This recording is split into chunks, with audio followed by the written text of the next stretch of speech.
환율이 1,400원을 돌파하는 상황을 보고 고물가 문제뿐만 아니라 국가 경제 전반에 상당히 위기가 현실화된다는 생각이 들었다. 작년 4월 당시 이재명 당대표가 직접 한 말입니다. 그때 1,400원이 위기의 현실화였다면 지금 1,500원 돌파를 앞둔 상황은 국가 경제가 붕괴 직전입니다. 대기업 10곳 중에 7곳이 자금난에 허덕이며 생존을 걱정하고 있습니다. 원자재가 폭등으로 건설 현장은 멈춰섰고 우리 경제의 실핏줄인 중소기업과 소상공인은 줄도산 공포에 떨고 있습니다. 그런데 정부가 내놓은 대책이 가관입니다. 불난 환율을 잡으려고 국민연금을 동원하려고 합니다. 국민의 피땀이 정부의 무능을 덮는 쌈짓돈입니까? 불난 집에 불을 끄겠다고 마을 공동 저수지 뚝을 무너뜨려서 그 물을 죄다 퍼붓겠다는 것입니까? 국민과 미래 세대의 노후 자금을 털지 마십시오. 국민과 미래 세대에 대한 명백한 약탈입니다. 환율 상승은 국민과 국민연금이 해외 투자를 한 탓이 아닙니다. 소비 쿠폰을 마구 풀어서 물가를 올리고 온갖 기업 발목 잡기법으로 경제 체력을 약화시키고 잘못된 경제 정책으로 위기 관리를 못한 무능한 정부 탓입니다. 위기의 책임을 국민에게 떠넘기지 마십시오. 여기에 연 200억 달러씩 현금 투자마저 시작되면 우리 외환 시장과 경제는 핵폭탄을 맞게 될 것입니다. 환율 1,500원이 뚫리는 순간 우리 경제와 민생이 뚫리고 국민의 인내심도 뚫릴 것입니다. 반드시 정부가 책임져야 할 것입니다. 국민을 잠시 속일 수는 있어도 영원히 속일 수는 없습니다. 여당이 중앙선거방송토론위원회가 주최한 정책토론회에서 11호 부동산 정책이 옳았다고 끝까지 우겼습니다. 그런데 통계는 정반대의 현실을 보여줍니다. 11월 서울 아파트 매매 가격이 전월 대비 1.72% 올랐습니다. 5년 2개월 만에 가장 높은 상승률입니다. 규제를 받는 서울 21개 지역의 평균 전세 가격은 2.8%, 경기도 12개 지역은 2% 올랐습니다.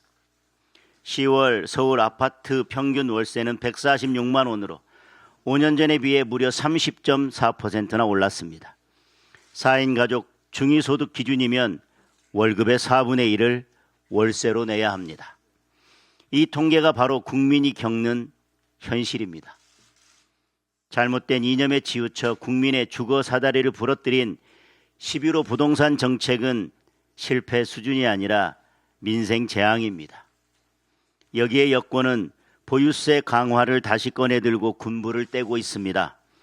집값, 전셋값, 월세값 폭등으로 서민과 중산층의 허리가 휘었는데 그 위에 또 다른 짐을 얹어 아예 허리를 꺾겠다는 것입니까? 부동산 정책은 정권의 실험대가 아닙니다. 부동산 정책은 민생입니다. 시장과 상식에 맞게 제대로 전면적으로 재설계되어야 합니다.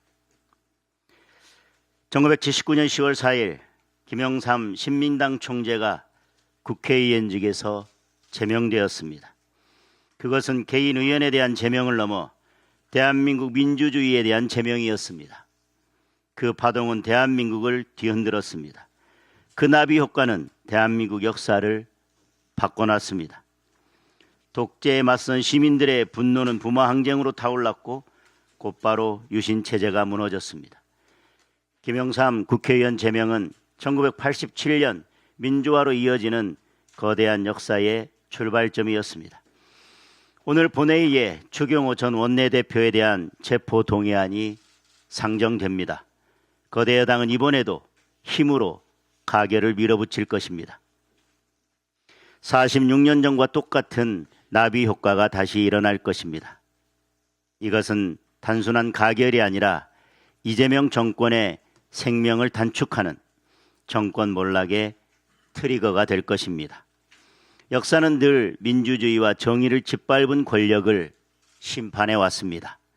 잠시 살기 위해 영원히 죽는 길을 택할 수 없다고 하신 김영삼 전 대통령님의 그 말씀을 깊이 되새겨 보길 바랍니다. 국민 주권의 누수가 일어나고 있습니다. 하루 평균 7개씩 우리 당을 비난하는 6만 5천여 개의 게시물을 올린 한 계정의 정체가 드러났습니다. 한국인인 척 위장했지만 실제 접속지는 중국이었습니다.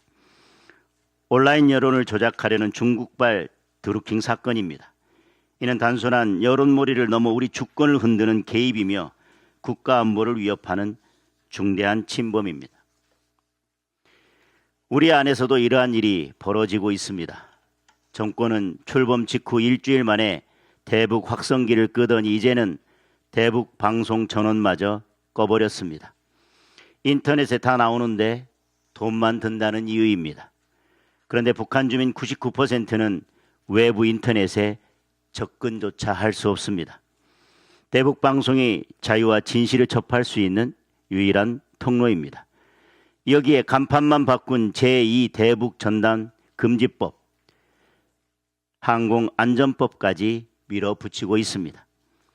김정은의 신기를 건드리지 않으려 국민의 표현의 자유를 제한하고 북한 주민들의 하나뿐인 정보 통로마저 차단해버린 것입니다. 안보에 틈이 생기면 민생이 무너집니다. 이 명제를 역사가 똑똑히 보여주고 있습니다.